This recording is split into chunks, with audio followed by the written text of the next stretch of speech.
कमी या ताकत। कभी कभी आपकी सबसे बड़ी कमजोरी आपके जीवन की सबसे बड़ी ताकत बन जाती है।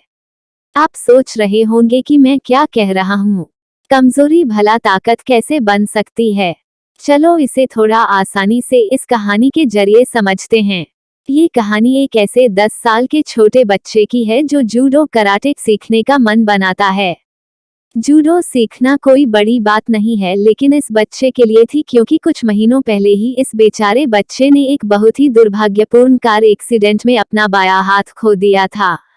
दृढ़ निश्चय इस बालक ने अपने जापानी बूढ़े जूडो मास्टर से जूडो के पाठ सीखने शुरू कर दिए।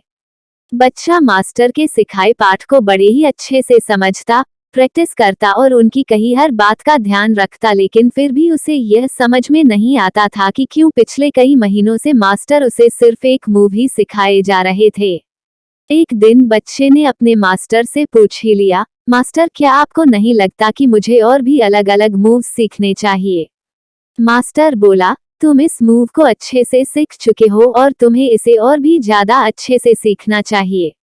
लड़का अपने मास्टर की बात को ठीक से समझ नहीं पाया, लेकिन फिर भी उसे अपने मास्टर पर भरोसा था, इसलिए उसने मास्टर की बात का मान रखते हुए प्रैक्टिस जारी रखी।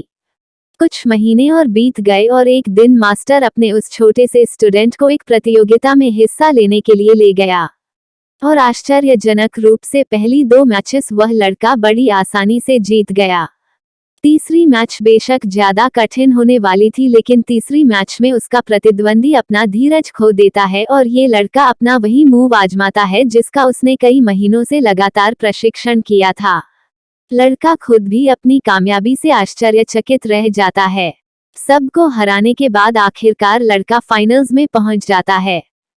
फाइनल में लड़के के अपोजिट जो प्रतिद्वंदी था वो उससे कई बड़ा ज्यादा ताकतवर और ज्यादा अनुभवी मालूम होता था। वो लड़का बेमिसाल लग रहा था। मैच शुरू हुई और छोटा लड़का काफी मार खाने लगा। कहीं वो छोटा लड़का ज्यादा इंजर्ड ना हो जाए, ये सोचकर रेफरी बीच में आया और उसने थोड़ी देर के लिए मैच रोक दी।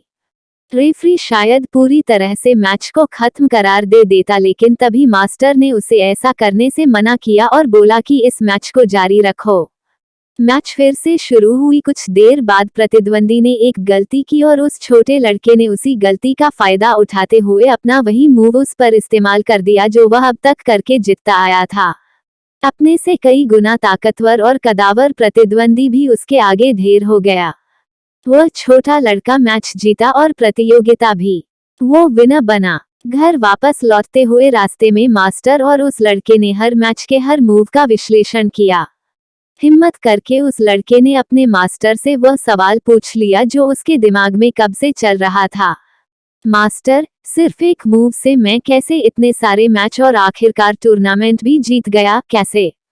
तुम जीते उसके पीछे 2 मुख्य कारण जिम्मेदार थे, मास्टर ने कहा। पहला कारण कि तुमने जूडो के सबसे कठिन मूव में महारत हासिल कर ली थी, और दूसरा कारण ये कि तुमने जो मूव सीखा था उससे बचने का एक ही उपाय है कि अगर तुम्हारा प्रतिद्वंदी तुम्हारा बायां हाथ पकड़ ले।